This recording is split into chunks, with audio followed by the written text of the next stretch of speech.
এই ব্যক্তি ঈমানের সাথে রমজান মাসে রোজা রাখবে গো।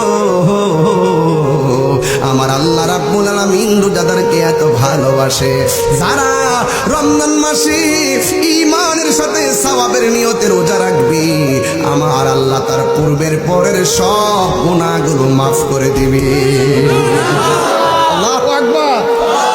এরপরে আমার নবী বলতেন, আস-সাওমু জুন্নাতুন, রোজা হলো গাছের ডালের মতো। সুবহানাল্লাহ কইতেন না?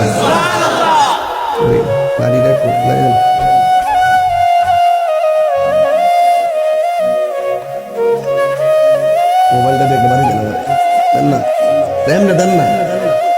এই মোবাইল দেখে মাথা ফাটালি, লাড়িটা তো ফিরে লিছি। সুবহানাল্লাহ কইতেন না? রাসূল বলছেন রোজা হলো গাছের ডালের মতো। যখন আপনি রোজা থাকবেন এইভাবে সুদ কুরাইব, সুদের টিয়া নিবি রে, পরে আপনি রোজার কারণে কবি এক আনা ছয় যা পারছেন। জিনা আইলো জিনা, বলবেন যা এর দিকে আনা ছয়েম। সুদখুর আসবে, বলেন আনা ছয়েম। ঘুষখুর আসবে আপনাকে নেওয়ার জন্য, দেওয়ার জন্য, আপনি বলবেন আনা ছয়েম। মিথ্যা আপনাকে গ্রাস করবে, আপনি বলবেন আনা ছয়েম। গীবত আপনাকে গ্রাস করবে, আপনি বলবেন আনা ছয়েম।